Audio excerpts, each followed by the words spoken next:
want to say it's indeed a pleasure for me to be here among friends. Yes. Friends from St. Kitts and Nevis and friends from Cuba. Yes. Let me recognize the Ambassador David. We would have met on multiple occasions. Let me also recognize his wife, and I had the distinct pleasure of meeting his children this evening. I also want to recognize Mrs. Telka Wallace, the President of the Friendship Association, and also to recognize Dr. Takashel, my senior colleague in the medical profession. He's the President of the Cubans who live here in St. Kitts and Nevis, the Cuban Association. And also to recognize the President, the hard-working President of the Cuban Alumni Association. I think he has been the president for a lot of years, and I think the members refuse for him to resign or retire. So he's with us for a pretty long time.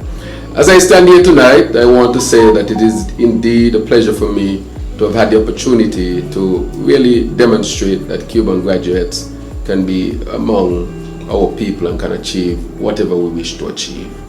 I remember when we went to Cuba in 1998. I remember getting a call. I said, Dr. Joe, we're going to Cuba, and we did not exactly know where we were going. And we landed in Havana, and when you touch Cuba, you know you're in Cuba. Yes. Or you smell the tobacco. And when I came here tonight, I was a little bit disappointed, Ambassador.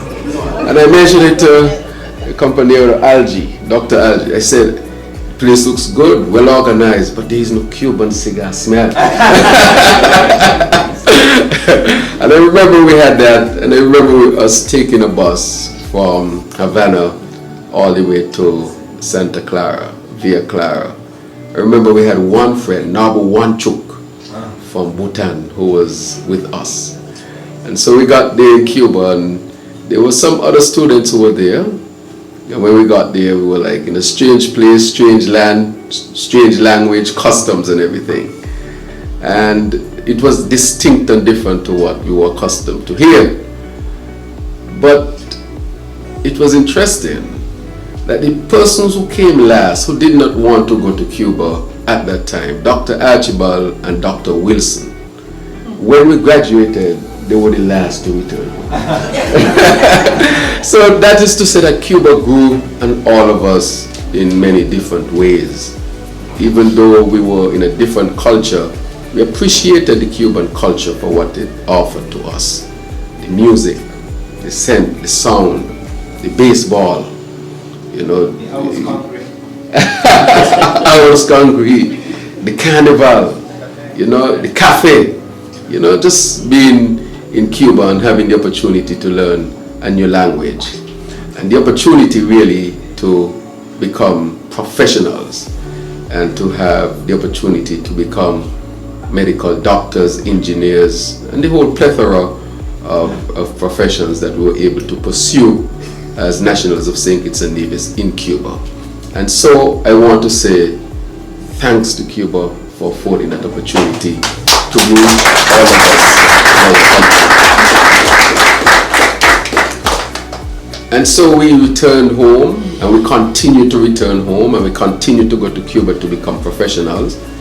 And we have made our mark here in St. Kitts and Nevis. I think we have contributed significantly across, not just medicine, even though that is the most popular of the professions, but I think when you go across St. Kitts and Nevis, you will find Cuban graduates among the professional fields, whatever they might be.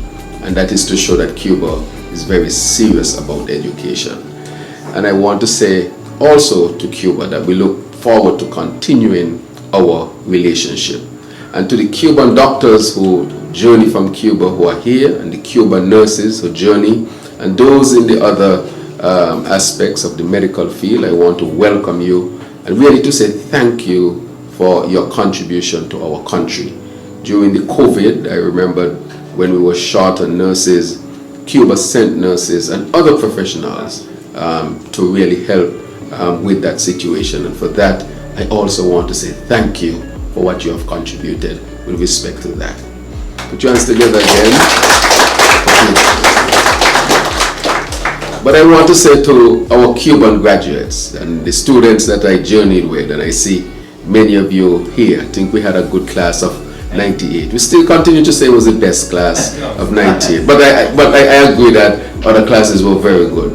But I'm just being a little biased, right? But I think we had good classes going to Cuba and continue to come back home here. So it really is a pleasure for me and also really a responsibility.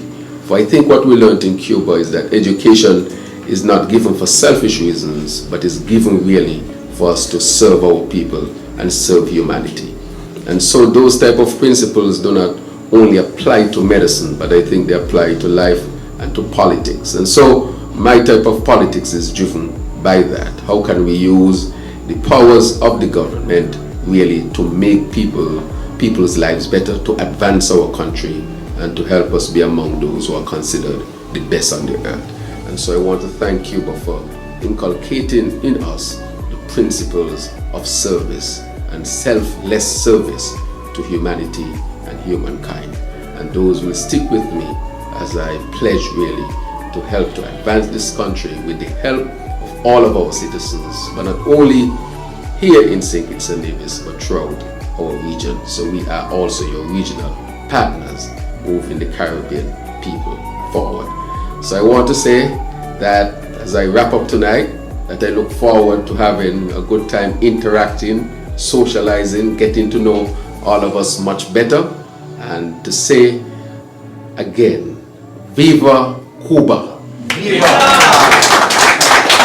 Viva St. Kitts and Nevis! Viva! Viva the strong bond and friendship between our peoples. Thank you very much.